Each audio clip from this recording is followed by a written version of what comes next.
네, 친구들 반갑습니다. 영상으로 함께 예배드신 친구들 모두 예수님의 이름으로 축복합니다. 네, 저 화면을 좀 띄워놨는데요. 왜냐면 하나님의 은혜로 잘 패션 집회가 마쳤다고 우리 영상으로 지금 예배를 드리신 친구들 또한 또 여기서 함께 예배드린 친구들을 함께 보기 위해서 저렇게 예배를 했습니다. 어제 제 패션 캠프였고요. 네, 어떤 친구들은 증명사진 찍으러 가서 참석 못한 친구도 있고 또 어떤 친구는 또 나올 수 없는 환경에 있어서 못 나왔지만 우리가 이곳에 나온 은혜만으로도 제가 입고 있는 이 모든 것을 드릴 수 있는 기회를 드리려고 이렇게 했습니다. 자, 그 다음 사진이요. 네, 우리 함께 사진 찍었는데요. 강의 중에 우리 친구들의 상태가 이랬어요. 근데 간식 후에 그 체력이 한 100% 올라갔던 걸 봤습니다, 어제. 그래서 얼라이브 주스를 먹으며 정말 생존하고 있는 우리 아이들을 봤는데요. 그렇게 은혜가 있었습니다. 그래서 선택식 강의도 이렇게 공간에 나눠서 이렇게 드렸고요. 다음 연도는 어떻게 될지 모르겠지만 2022년도 네, 우리 파워웨이브 친구들이라면 무조건 이 패션을 함께 드려야 되는데 이렇게 함께 드릴 수 있는 시간 되기를 바랍니다. 네, 다음입니다. 이건데 색상은 벌써 정해졌습니다. 여러분들은 아직까지 검은색을 좋아하시더라고요. 다른 색깔은 없을 것 같아요. 검은색 있고 2021년 정말 우리가 살아있음을 나의 이웃에게 전하는 여러분들 되시기 바랍니다. 이거 입고 좀 활동을 좀 많이 할 거예요. 그래서 선생님들은 이 색깔, 여러분들은 검은색. 그리고 또 윤서가 오랜만에 왔는데 검은색 입었는데 참 잘 어울려요. 검은색. 네. 오늘 말씀을 시작하도록 하겠습니다. 오늘 우리에게 주신 하나님의 말씀은 네, 티셔츠 없애주시고요. 공유하면 저로 네, 그걸 해주십시오. 오늘 우리에게 주신 하나님의 말씀은 우리말 성경 마태복음 18장 21절에서 22절 말씀입니다. 네, 친구들 새나 그대로 저희가 말씀을 같이 진행하고 있는데요. 네, 오늘은 특별히 긴 문장 중에서 제가 위에 두 구절만 좀 잘라서 말씀을 전하려고 합니다. 그때 베드로가 예수께 와서 물었습니다. 주여, 제 형제가 제게 죄를 지었으면 몇 번이나 용서해야 합니까? 7번까지 해야 합니까? 예수님께서 대답하셨습니다. 내가 너에게 말한다. 7번만 아니라 70번씩 7번이라도 용서해야 한다. 아멘. 오늘 제목은 490번의 용서라는 제목이에요. 제가 여기 좀 쳐다보고 할게요. 네, 죄송합니다. 제가 산이를 쳐다본 게 아니라 여기를 쳐다본 거라서. 자, 선생님 한번 그 카메라 넘겨주시겠어요? 그걸로? 그거. 네, 조그만 카메라가 있어요. 비디오를, 네, 현장감을 좀 주기 위해서 돌려주세요. 네. 그리고 비디오를 클릭하시고 그 카메라 변경을 한번 하시면 됩니다. 네. 이렇게 함께 예배드리고 있다는 거 여러분들 보여주고 싶어요. 네. 이렇게 하고 있어요. 저희, 네, 이쪽에 여러 명의 학생들이 같이 있는데, 네. 저기 시안이 머리도 보이고요. 머리카락도 보이고, 네, 오랜만에, 네, 아름답게 나오고 있습니다. 네, 다시 제 화면 돌려주시고요. 적응이 안 돼서 제가 다른 말을 하고 있습니다. 네, 다시 설교로 집중해서. 자, 490번의 용서라고 제목을 정한 이유는 우리 인생에서 가장 고민되고 또 해결되지 않는 문제가 있기 때문에 제가 이렇게 임팩트 있게 이렇게 제목을 정했습니다.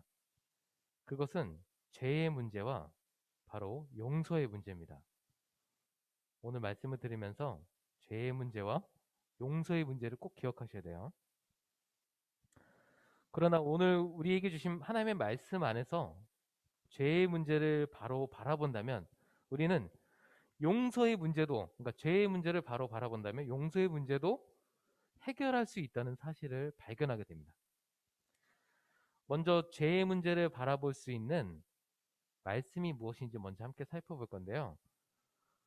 제가 좋아하는 말씀이기도 합니다. 네.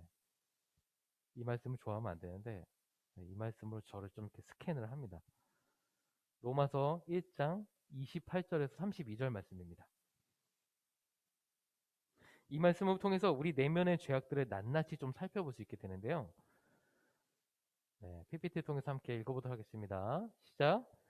더구나 그들이 하나님을 아는 지식을 하찮게 여기므로 하나님께서는 그들을 타락한 마음대로 내버려 두셔서 합당치 못한 일을 하게 하셨습니다.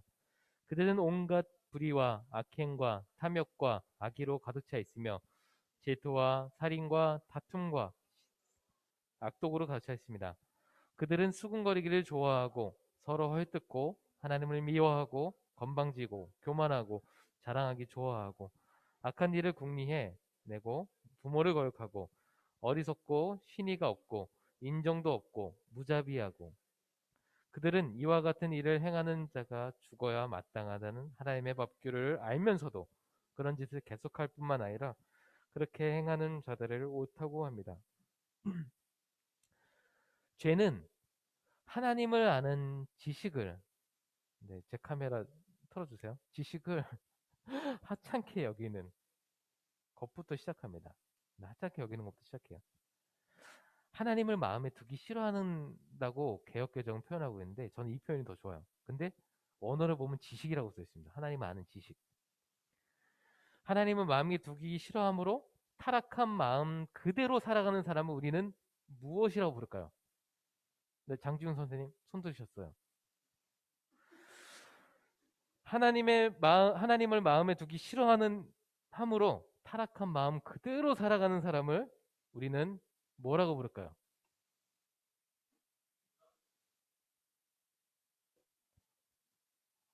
그것도 좋습니다. 이단뿐만 아니라 바로 죄인이라고 부를 수가 있어요. 죄인. 아까의 모든 죄의 목록들이 있는 것을 죄인이라고 부를 수 있습니다. 죄의 문제를 해결하기 위해서는 철저하게 우리가 죄인 되었다는 사실을 먼저 인지하고 인식하는 것부터 시작합니다. 로마서 1장 28절 아까 읽었던 32절 말씀의 그 나열한 죄의 목록들을 다시 한번 기억해 보십시오. 그럼 좋을 것 같습니다. 하루를 살아갈 때 죄의 목록들에 죄의 목록 속에 있는 죄를 너무나도 쉽게 범하는 우리의 모습을 보게 될 거예요. 네. 하나님의 말씀 앞에 솔직하게 대면한다면 우리 중에 그 누구도 그 죄 앞에 자유로울 수가 없습니다. 그러나 반대로 죄에서 자유할 수 있는 방법, 그 방법을 하나님께서 설명을 해주시고 가르쳐주고 계세요. 바로 하나님을 아는 지식이라고 합니다. 그 길로 나아간다면 된다고 성경은 말하고 있어요. 하나님을 아는 지식. 그렇다면 하나님을 아는 지식이란 무엇일까요? 하나님을 아는 지식에 사용된 단어는 제가 일부러 안 띄웠어요. 너무 어려워하는 것 같아서. 네. 자, 단어 잘 들어보세요. 에피그노시스라 그래요. 헬라어로 쓰는데 에피그노시스. 이 단어는 명확한 지식, 인식을 뜻합니다. 명확한 지식, 어떤 것에 대한 것을 명확하게 알 수 있는 지식과 인식할 수 있는 그것을 하나님을 아는 지식의 단어를 썼어요. 에피그노시스라고. 그렇다면 죄의 문제에서 자유함을 얻기 위해 명확한 지식과 명확한 인식은 과연 무엇일까요? 사도 바울은 명확한 지식과 인식에 대해서 이렇게 말하고 있습니다. 빌립보서 3장 8절에서 12절 말씀입니다.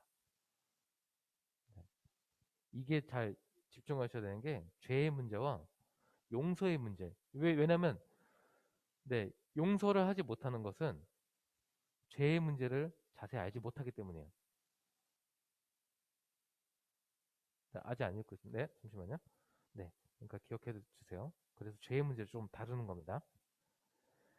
자, 제가 읽어볼게요. 바울이 이렇게 얘기했어요. 하나님을 아는 지식에 대해서 바울은 이렇게 좀 편하게 풀었었는데요. 내가 참으로 모든 것을 해로 여기는 것은 내 주 예수를 아는 지식이 가장 고상하기 때문입니다. 최고기 때문입니다. 그렇게 말하는 거예요. 그분으로 인해 내가 모든 것을 잃어버리고 심지어 배설물로 여기는 것은 내가 그리스도를 얻고 그 안에서 발견되기 위한 것입니다. 자, 무엇을 발견되냐? 내가 가진 의는 율법에서 난 의가 아니요 그리스도를 믿음으로써 얻는 의, 곧 믿음으로 인해 하나님께로 난 의입니다. 영어로 righteousness죠. righteousness. 네. 저 하나씩 늘어가는 것 같아요. 영어 단어. 네. 나는 그리스도와 그분의 부활의 능력을 알고 그분의 죽으심을 본받아 그분의 고난에 동참하는 것이 무엇인지 알기 위해 어떻게 해서든지 죽은 사람 가운데서 살아난 부활에 이루고자 합니다. 나는 이미 얻었거나 이미 온전해진 것이 아닙니다. 나는 그것을 붙잡으려고 쫓아갑니다. 이는 나도 그리스도 예수께 붙잡혀 있기 때문입니다. 위에 있는 말씀의 설명은 이걸로 좀 대체를 할게요. 여기에서 등장하는 내 주 그리스도 예수를 아는 지식, 자, 하나님을 아는 지식과 내 주 예수 그리스도를 아는 지식이 있습니다. 여기서 지식에 사용된 단어는 아까는 하나님 아는 지식은 에피그노시스인데 여기는 그노시스라고 썼어요. 헬라어로. 명사 그노시스는 기노스코, 알다. 나 알아. 부부가 서로를 아는 것처럼 나 알아. 나 하나님을 알아. 이 단어예요. 이 단어에서 시작됐어요. 그노시스는 알게 되다, 지각하다, 알다, 깨닫다라는 단어인데요. 그노시스는 지식의 수단, 영어로 내가 써놨는데요. 사고, 판단, 의견의 모든 것들. 그러니까 우리가 그 지식, 하나님을 아는 지식이 우리 안에 있으면 모든 것을 분별할 수 있는 능력이 거기서 나오는 거예요. 우리가 잘 알고 있는 영지주의가 여기서부터 시작합니다. 영어로 그노시즘입니다. 너무 그쪽으로만 하는 거예요. 신비한 것만 따라가서. 하나님을 아는 지식이 구원에 이르는 길이란 걸 알았어요. 그 당시 사람들도. 하지만 그 지식으로만 하고 끝나버린 거예요. 그래서 그들을 그노시즘이라 그럽니다. 이것을 알아두면 좋을 것 같아요. 그래서 다시 빌립보서 3장 아까 읽어봤던 8절에서 12절 바울이 얘기했던 그 말에서는 바울은 먼저 세상의 모든 지식을 해로 여기고 배설물로 여겼다고 합니다. 좀 다른 얘기인데요. 바울이 얼마나 똑똑했냐면 그 당시에 최고의 가말리엘 문화에서 공부를 했던 사람입니다. 네, 정말 지금으로서는 뭐 하버드 저리 가할 정도 진짜 공부 너무 잘했고 정말 그때 스마트했던 인물이 바울입니다. 근데 그 모든 지식을 배설물로 여기겠다고 얘기하는 겁니다. 왜냐하면 내 주 그리스도 예수를 아는 지식이 최고의 가치가 있다고 말하기 때문이에요. 그리고 예수 그리스도를 믿는 믿음 안에서 하나님께로 난 의를 얻게 된다고 말하고 있습니다. 그러므로 하나님의 의와 하나님을 아는 지식의 핵심은 아까 읽어봤던 빌립보서 3장 10절에서 11절 말씀처럼 구원자, 내 주 예수 그리스도를 아는 지식이 그거예요. 구원자 되시는 예수님과 십자가에 죽으시고 부활하신 능력의 예수님을 아는 것이 최고의 가치라고 바울은 말하고 있는 거예요. 바울은 예수 그리스도와 함께 죽고 다시 사는 그 고난에 동참하는 것이 무엇인지 알기 위해서 그 당시에도 달리고 있고 지금도 달리고 있을지도 모르겠습니다. 그만큼 겸손한 인물이었어요. 아직도 달려가고 있대요. 그 정도 복음을 외치고 그리스도의 부활을 십자가와 부활을 경험한 그의 삶에 있어서 누가 뭐라 그러겠습니까? 근데 아직도 그것을 알기 위해서 하나님을 아는 지식을 위해서 달려간다고 표현하고 있어요. 죄와 용서, 십자가의 부활에 대해서 가장 잘 알고 있다는 생각할 수 있는 그 바울이 그렇게 겸손하게 아직도 달려간다는 그렇게 표현하고 있습니다.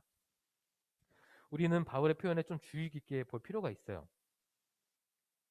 그는 예수 그리스도를 본받아 십자가의 죽음에서 부활에 이르기까지 목표점을 놓고선 달려가고 있습니다. 목표점을 놓고.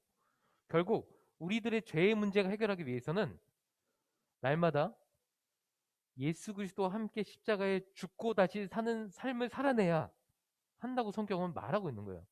결국에는 제 설교의 방향성도 맞습니다. 이거는 원고에 없는데 제 설교의 방향성도 맞아요. 십자가와 부활의 능력에 우리가 달려가지 않는다면 항상 죄의 문제에 빠지게 되는 거예요. 이거는 결국 용서의 문제도 묶여 있는 겁니다. 용서 부분에서 좀 더 다룰게요, 제가.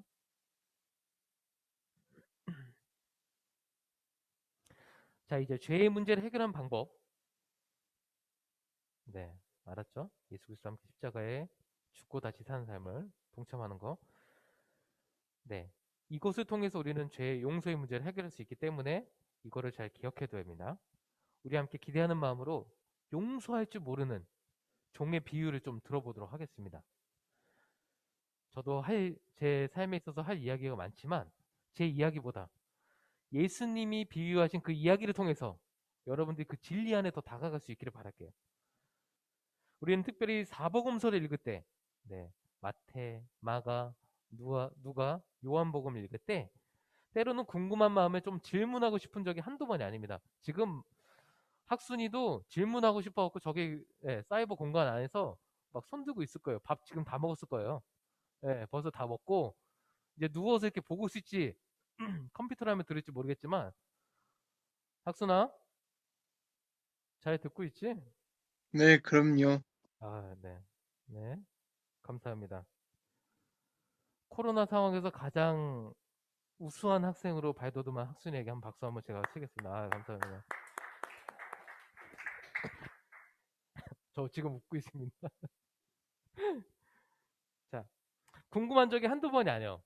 근데 그럴 때마다 우리를 대신해서 질문해주는 예수님의 제자들도 많고요. 사람들이 많아요. 니고데모, 뭐 되게 많아요. 제자들을 만나게 됩니다. 그 중에 정말 참 고마운 제자가 있어요. 바로 베드로입니다.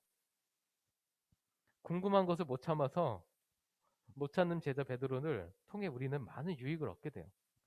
어느 날 예수님께서 그 용서할 줄 모르는 종의 비유를 하시려고 예수님께서 그 전에 일인데요. 예수님께서 제자들에게 내 형제가 죄를 범하거든 점점점 하면서 얘기를 이어가셨어요.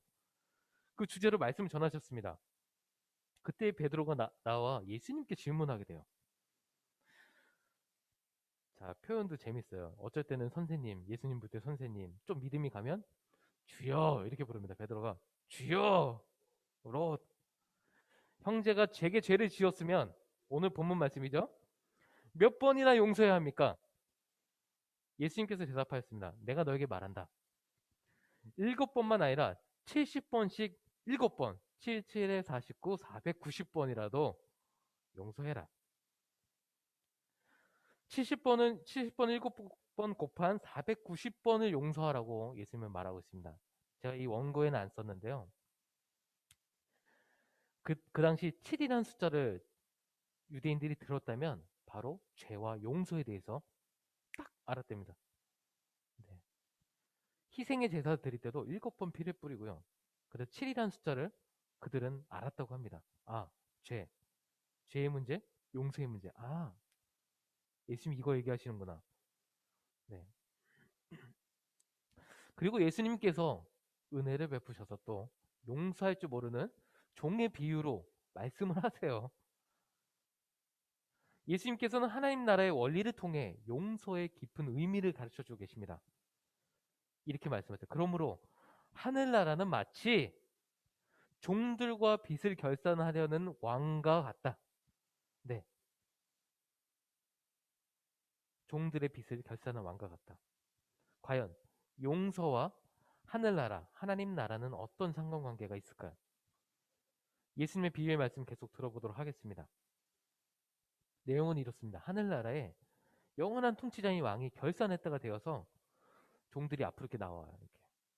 근데 그 중에 가장 많은 빚을 졌다고 생각하는 1만 달란트 빚진 사람이 왕 앞에 나오게 돼요.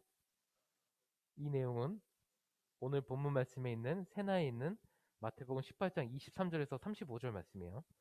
그런데 그는 빚 갚을 돈이 없었기 때문에 왕은 그 종에게 전 재산을 팔아 갚도록 명령을 하게 됩니다. 그 사람에게 1만 달란트 빚졌으니까 갚아라. 어떻게? 전 재산을 팔아 갚아라. 얘기합니다. 그랬더니 종이 왕 앞에 무릎 꿇고 간청합니다. 네. 제가 무릎 꿇게 꿇을 수는 없지만 굉장히 미끄럽네요. 무릎 꿇고 얘기해요. 왕이시여 조금만 참아주십시오. 그러면 제가 모두 갚겠습니다. 그 종의 결산을 받았던 왕은 그 종을 불쌍히 여겨서 그를 놓아주고 빚을 없애주셨습니다. 1만 달란트 빚진 종은 하늘나라의 왕의 긍휼하심을 얻어 오직 뭘까요? 오직 은혜로 살아갈 수 있는 길이 열렸어요. 빚이 없어졌어요. 그러나 1만 달란트 빚졌던 종은 곧바로 왕에게 받은 은혜를 그냥 잊어버리게 돼요. 그는 밖으로 나가자마자 왕 앞에 막 무릎 꿇고 이러고 있다가 앞으로 나가자마자 자기에게 100 데나리온 빚진 동료 종을 찾아내. 어떻게 한다? 멱살을 잡습니다. 이렇게. 멱살을. 카메라 한번 멱살을 잡습니다. 그리고 빚진 돈을 갚아라 이렇게 흔들어요. 이렇게. 이렇게 흔들었을지 이렇게 흔들었을지 모르겠어요. 막 이래. 갚아라. 테미션 들어 엎었을 수도 있고요. 갚아라. 그랬더니 100데나리오 빚진 자가 조금만 참아주게. 내가 다 갚겠다. 자기가 했던 얘기 똑같이 하는 겁니다. 1만 달란트 빚진 자가 똑같이 얘기해요. 내가 갚겠다. 그러나 그 1만 달란트 빚졌던 자라고 제가 얘기할게요. 네, 아주 악하죠? 참지 못하고 가서 빚을 다 갚을 때까지 그 동료, 같은 종의 신분에 있는 그 동료를 감옥에 가두어 버립니다. 이 일을 본 다른 동료들이, 종들이 너무 어이가 없어가지고, 저 1만 달란트 빚진 자가 저렇게 하네? 왕에게 가서 이 일을 낱낱이 일러 바치게 돼요. 그 이야기를 하늘나라의 왕이 듣고 1만 달란트 빚졌던 종을 그냥 불러서 말하게 됩니다. 굉장히 힘있게 얘기했는데 제가 부드럽게 얘기할 수도 있어요.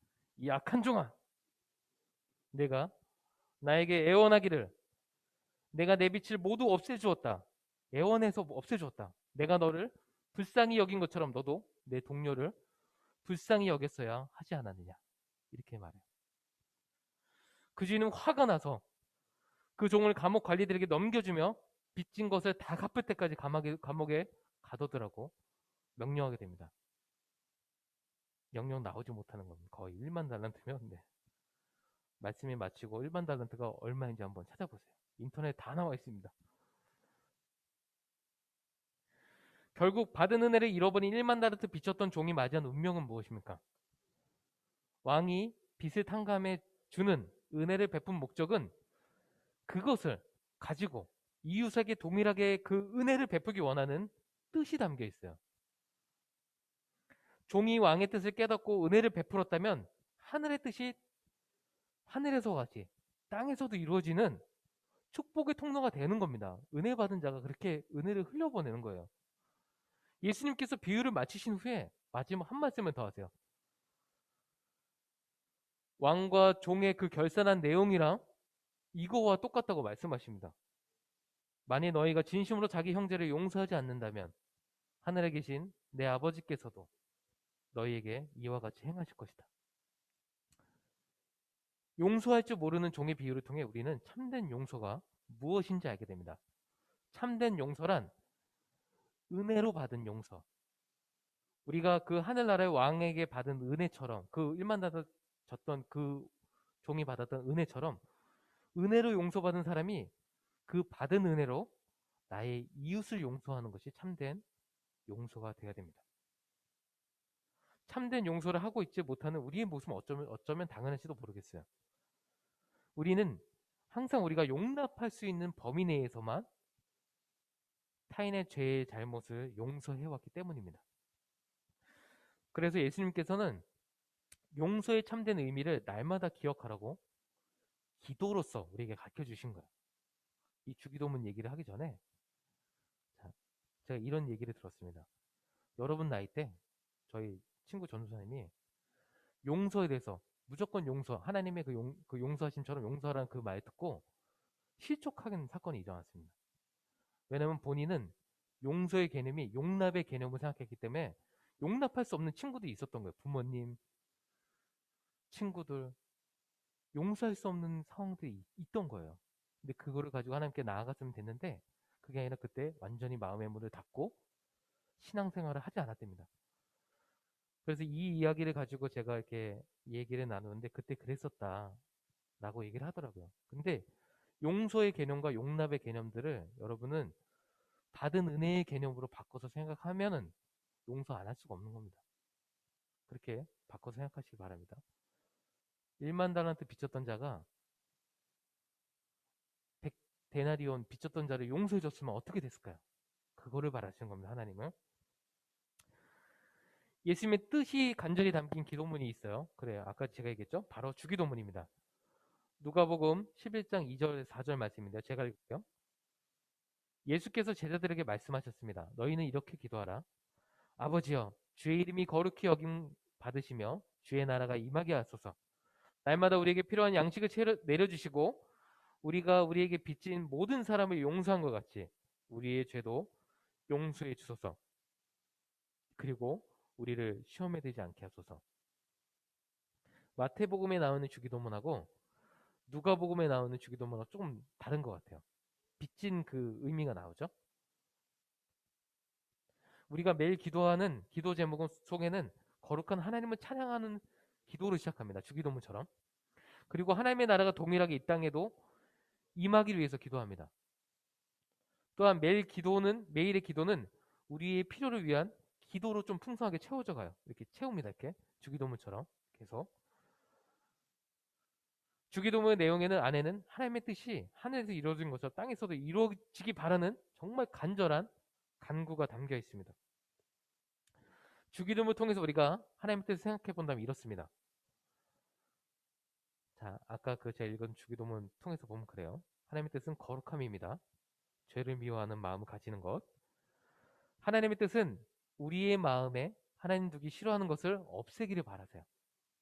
자, 주기도문을 통해 보는 것은 하나님의 뜻은 우리의 죄를 위해 죽으신 예수 그리스도를 통해 우리가 죄사함의 용서를 받았다라는 것. 그것을 가지고 우리가 이웃의 죄를 용서해 주기를 바라시는 겁니다. 우리에게서 나오는 게 아니에요. 하나님께 받은 죄 용서함의 은혜를 가지고 내 이웃을 용서하는 겁니다.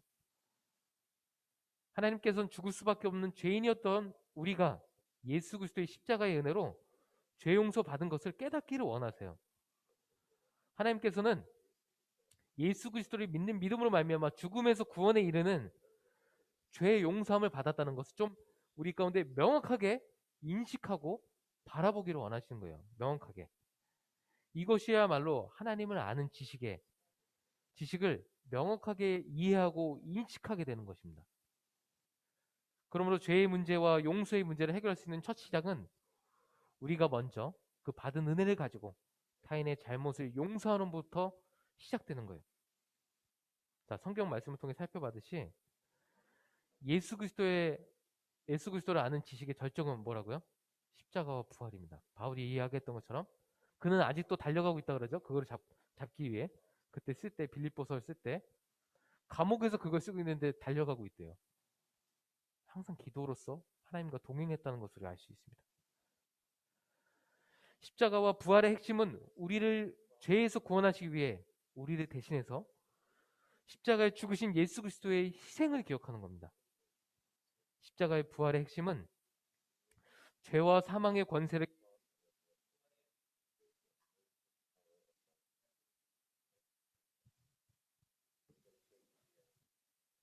십자가의 부활의 핵심은 죄와 사망의 권세를 깨뜨리고 부활의 첫 열매의 증거가 되시기 위해 죽으시고 부활하신 놀라운 구원의 능력을 우리에게 보여주고 있습니다.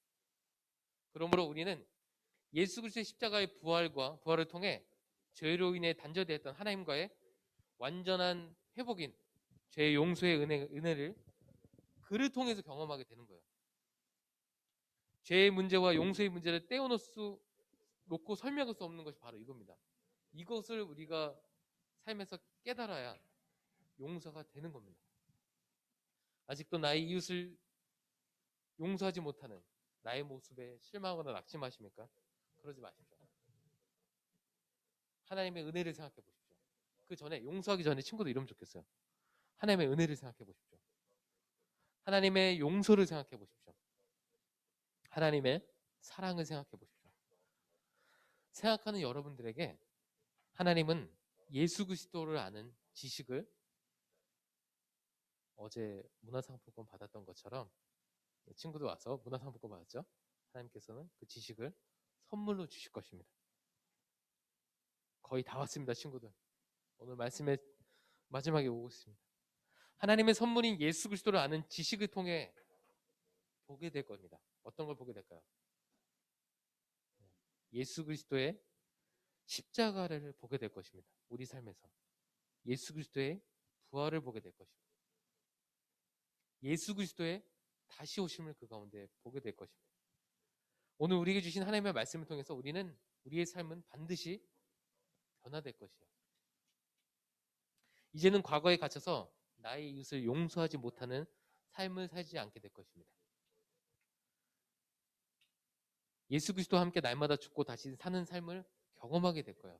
내 말씀을 딱 받으면 하나님이 그렇게 하시겠다 약속하셨죠. 예수 그리스도와 날마다 동행함으로 죄에서 승리한 삶을 살게 될 것이에요. 예수 그리스도와 날마다 동행함으로. 자, 7번이요? 아닙니다.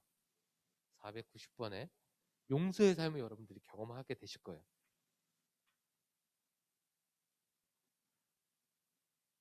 사랑하는 파워힙 친구들이 모두 한 주간 하나님의 은혜, 하나님의 용서, 하나님의 사랑을 날마다 경험하시기를 정말 주님의 이름으로 축복합니다. 자, 한 번 더 남았어요, 친구들. 제가 이렇게 하면 거의 마무리 하잖아요. 한 번 더 남았습니다. 사랑하는 파워힙 친구들 모두 예수 그리스도의 십자가와 부활, 그 능력을 통해서 490번의 용서를 날마다 베푸는 삶 되시기를 주님의 이름으로 축복합니다. 다 함께 기도하겠습니다.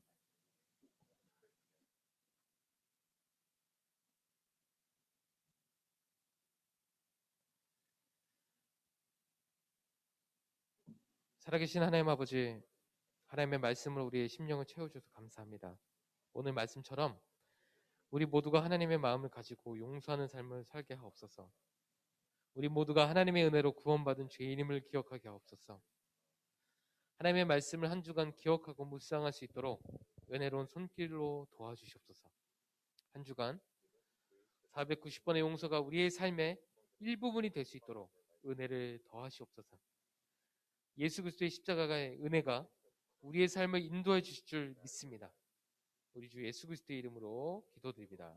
아멘. 우리 함께 드린 예물의 물질에 드린 은혜의 감사함으로 하나님 앞에 찬양으로 나아가겠습니다.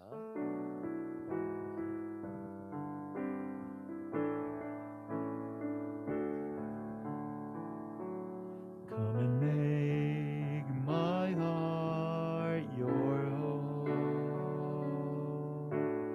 Come and be everything I am and all I know. Search me through and through till my heart becomes a home for you. A home for you, Lord.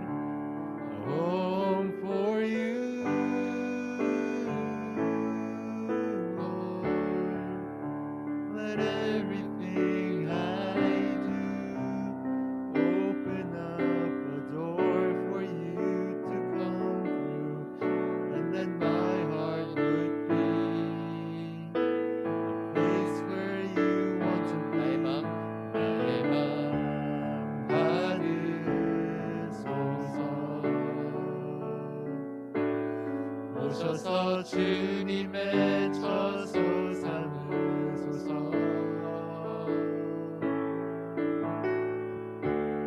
나의 전부이신 주여 내 맘을 받아주소서. 기도하겠습니다. 살아계신 하나님 아버지, 항상 일용한 양식으로 우리의 삶을 채워주셔서 감사합니다. 하나님께서 채워주신 은혜에 감사함으로 물질을 구별하여 드립니다. 이 예물을 통하여 하나님의 나라와 교회가 하나님의 은혜로 넘쳐나게 하옵소서. 하나님의 은혜의 선물을 우리 이웃에게 나누어 줄 수 있도록 은혜를 더하시옵소서. 감사를 드립니다. 예수 그리스도의 이름으로 기도합니다. 아멘. 친구들, 구성모 선생님의 음성에 맞춰 우리 주기도문으로 예배를 마치겠습니다. 네, 기도하시겠습니다. Our Father in heaven, hallowed be your name. Your kingdom come. Your will be done on earth as it is in heaven. Give us today our daily bread, and forgive us our debts as we also have forgiven our debtors. And lead us not into temptation, but deliver us from the evil one. Amen. 아멘.